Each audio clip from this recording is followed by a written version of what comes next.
अस्सलाम वालेकुम जी, मैं हमारे लिए आप देख रहे हैं मेरा चैनल। मौलाना तारिक जमील और डॉक्टर नबिया के दरमियान तनाज़े की असल वजह क्या निकली है, ये तनाज़ा क्यों पैदा हुआ। नई वीडियोस ने कुछ राज खोले हैं, कुछ पेंडोरा बॉक्स खोले हैं। हम मौलाना के घर चोरी छुपे नहीं गए थे। किसने गाने गाए, गाने क्यों गाए गए और उस वक्त गाना गाने से क्यों नहीं रोका गया? क्या मीडिया का प्रेशर था? क्या सोशल मीडिया के प्रेशर की वजह से जो है वो बाद में मौलाना तारिक जमील के बेटे ने गाने की कहानी दुनिया के सामने रखी? डॉक्टर नबिया ने कुछ हैरानकुन इंकशाफात किए हैं। कौन मौलाना तारिक जमील के घर जाकर डॉक्टर नबिया के खिलाफ जो है वो वीडियोस बनवा रहा है, उनके कान भर रहा है? आज की वीडियो में इस पर बात करते हैं। रिक्वेस्ट है चैनल को सब्सक्राइब करें जी, वीडियो को आखिर तक जरूर मुलाहिजा करेगा।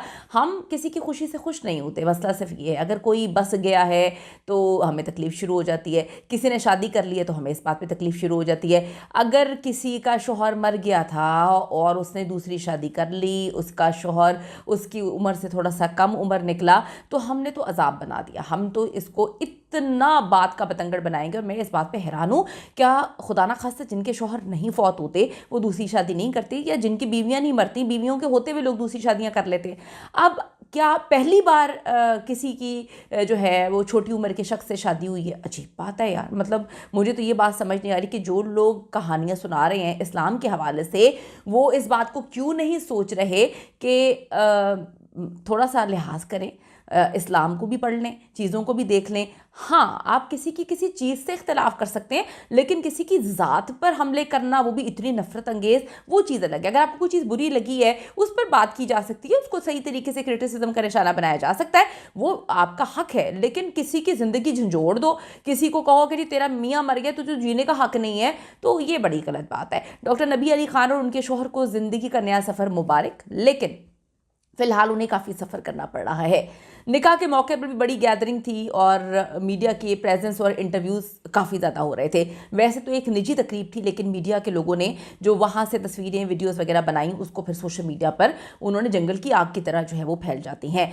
अब शादी हो रही है, इंसान एक्साइटेड बहुत ज़्यादा होता है, चीज़ों का प्रेशर भी होता है। आप जब खुद करने वाले होते हैं तो अगर आपकी स्लिप टंग हो जाती है, स्लिप ऑफ टंग की वजह से हर चीज़ को जो है वो मसला बना लिया जाता है। होता क्या है कि इतने इंटरव्यूज़ की बहुत आदत की वजह से टंग स्लिप होना महाल नहीं है। मौलाना तारिक जमील साहब के साहबजादे ने मजम्मती वीडियो बनाकर मामले को एक नया रुख दिया है। इस वक्त यूसुफ जमील साहब की वीडियो के बाद डॉक्टर नबिया ने भी शदीद रिएक्शन दिया है। अपने वीडियो पैगाम में मौलाना यूसुफ जमील ने कहा कि मौलाना तारिक जमील ने हाल ही में डॉक्टर साहिबा डॉक्टर नबी अली का निकाह पढ़ाया, जिसके दौरान उन पर सख्त तनकीद की जा रही है। उन्होंने वजाहत करते हुए कहा कि मौलाना तारिक जमील इस खातून को जानते तक नहीं।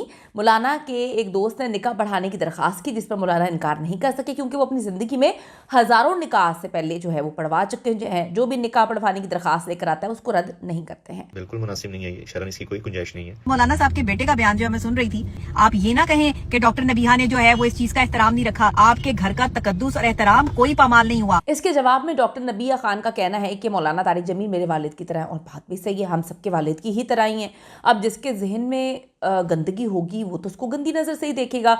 एक वालिद की उम्र का बंदा, ठीक है, 70+ शख्स, वो निकाह पढ़ा रहा है, उसके बाद लोगों ने शरीयत और पता नहीं कौन कौन सी चीज़ें लेकर आ गए। वो बहुत ज़्यादा परेशान भी लोग हो गए हैं कि मतलब किस तरह की बातें कर रहे हैं।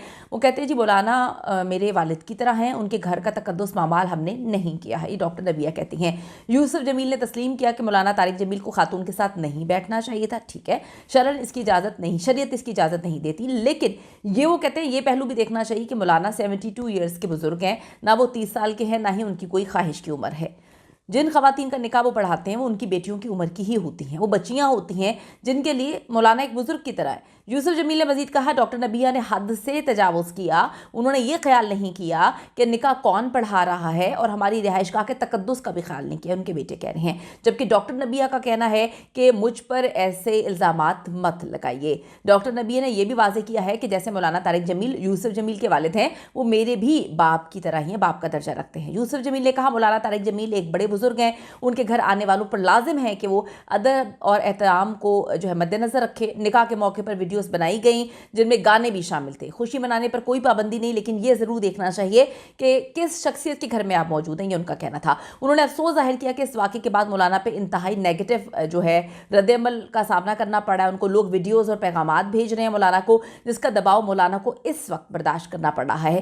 उन्होंने कहा कि लोग तनकीद करें, मगर ये भी देखें कि इसमें असल जिम्मेदार कौन है, क्योंकि मौलाना को अंदाज़ा नहीं था कि खातून ऐसा रवैया इख्तियार करेंगी या इस वाक़े को सोशल मीडिया पर इस तरह से पेश किया जाएगा। इस हवाले से डॉक्टर नबिया ने कहा कि उन्होंने गाने नहीं गाए, बल्कि अपने शौहर के लिए सिर्फ 2 बोल गुनगुनाए थे। जो वीडियोस बनाई गई उसमें गाने गा रही हैं, जो है वो एलिगेशन ना लगाएं कि मैंने वहाँ बैठकर गाने गाए हैं। मैंने अपने शौहर के लिए 2 लफ्ज गुनगुनाए हैं, मैंने कोई बैठ के वहाँ पे गाने नहीं गाए। अगर मौलाना तारिक जमील साहब के साहबजादे यूसुफ जमील वीडियो बनाकर वजाहत ना देते तो बात डेफिनेटली ख़त्म हो जानी थी, लेकिन अब डॉक्टर साहिबा भी जवाबी वीडियोस बना रही हैं और उनको कुछ लोगों का कहना है कि क्लियर करना उनका हक है। डेफिनेटली वहाँ पर जो भी मामला थे अगर वो क्लियर कर रही हैं। फिर लोगों ने इस पर भी तनकीद की कि जिससे उन्होंने शादी की है, निकाह के टाइम जब मौलाना दुआ करवा रहे थे, उनके शौहर जो है वो वीडियो बना रहे थे, उस पर भी उन्होंने जवाब दिया है। ये बात बताइए कि जी उनकी नानी या दादी जो है वो उसमें शामिल नहीं थी तो उनको दिखा रहे थे। बहुत सारी चीज़ें हैं, बहुत सारे वार हैं, बहुत सारी बातें लोग कर रहे हैं, लेकिन यहाँ पर ये बात कही गई कि मौलाना के घर के तकद्दुस को पामाल किया गया, तो जिस पे लोगों ने कहा कि जी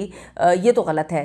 डॉक्टर नबिया ने कहा कि ऐसा नहीं हुआ था, हमने बड़ी इज्जत और एहतराम के साथ वहाँ पर जो हर चीज़ की है।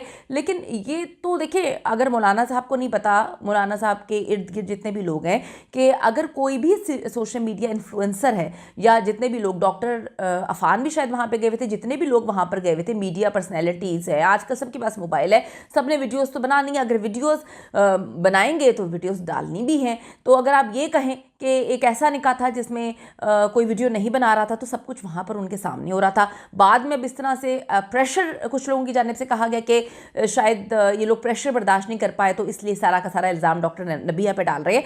आपका क्या ओपिनियन है, आपका क्या मानना है कि इसमें क्या सारा कसूर डॉक्टर नबिया का है, या जो मौलाना तारिक जमील के घर में जो लोग मौजूद थे उनको अगर अजीब लग रहा था, अगर कुछ भी उनको अजीब लग रहा था कि वीडियो नहीं बननी चाहिए या तकद्दुस पामाल हो रहा है, तो उनको उसी वक्त जो है वो रोक देना चाहिए था। आप बताएं, आप जो है इसमें क्या सिर्फ डॉक्टर नबिया का कसूर है या सब ही कसूरवार हैं, सिर्फ मुर्दे इल्ज़ाम उसको ठहराया जा रहा है, क्योंकि हर चीज़ पे तो उन पे तनकीद की जा रही है। कीमती राय ज़रूर दीजिएगा। आखिर में सिर्फ ये कहूँगी, लोगों की खुशियों में खुश होना सीखे, खुदा के लिए। अल्लाह ताला ने उनको ज़िंदगी में दूसरा मौका दिया है, तो उनको खुश रहने दीजिए, उनको मुबारकबाद दें, ना कि उनके मुंह से निकली हुई बातें करोड़ों लाखों, इससे क्या फ़र्क पड़ता है। दुआ दें कि अल्लाह ताला ने उनकी ज़िंदगी में जो है एक नई शुरुआत की है, तो हम किसी के लिए अच्छा सोचेंगे या अच्छा करेंगे तो हमारे साथ भी वही होगा। See you in the next video.